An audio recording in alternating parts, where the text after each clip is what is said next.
কিশোরগঞ্জবাসী যখন সব গজব থেকে উদ্ধার হয়েছে, ফজু পাগলা নামে এক গজব কিশোরগঞ্জবাসীর উপরে চাপায়া দিছে। কিশোরগঞ্জে কিছু বিচ্ছিন্ন সন্ত্রাসী গোষ্ঠী আওয়ামী লীগ এখন অবস্থান করছে। এই সন্ত্রাসী গোষ্ঠীর মুখপাত্র হিসাবে হলো এই ফজলুর রহমান কাজ করছে। অনেক এখানে যুবক উপস্থিত হয়েছে। যদি সরকার এতদিন চোখ দিত তাহলে কিশোরগঞ্জের ভাগ্য পরিবর্তন হয়ে যেত। আমরা দেখেছি গত 17 বছর ধরে নাকি 15 বছর ধরে একজন এমপি ছিল, নাম হলো মুজিবুল হক চূন্য। এটা একটা শীর্ষ সন্ত্রাসী। এই শীর্ষ সন্ত্রাসী কিশোরগঞ্জবাসীকে এমন কোন যন্ত্রণা নাই যে যন্ত্রণা সে দেয় নাই। আল্লাহ কিশোরগঞ্জবাসীকে মুজিবুল হক চূন্য থেকে উদ্ধার করেছে। সাথে সাথে মুজিবুল হক চূন্যর যে গডফাদার ছিল শেখ হাসিনা, তার থেকেও আমাদেরকে উদ্ধার করেছে। কিন্তু দুঃখের বিষয়, কিশোরগঞ্জে আলেম ওলামা অনেক বেশি, বিশেষত ময়মনসিংহ অঞ্চলে।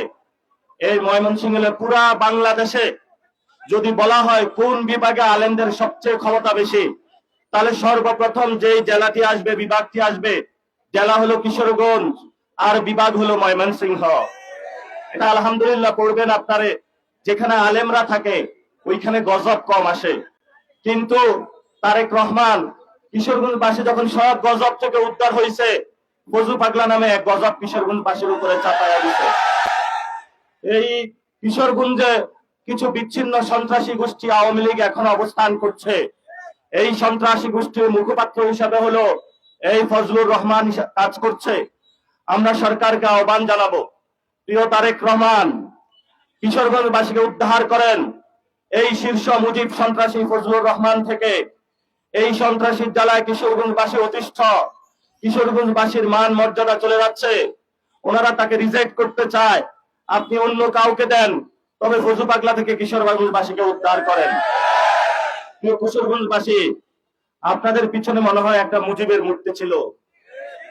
দেখছেন কিভাবে ভেঙ্গে চুরমার হয়ে পড়ে আছে।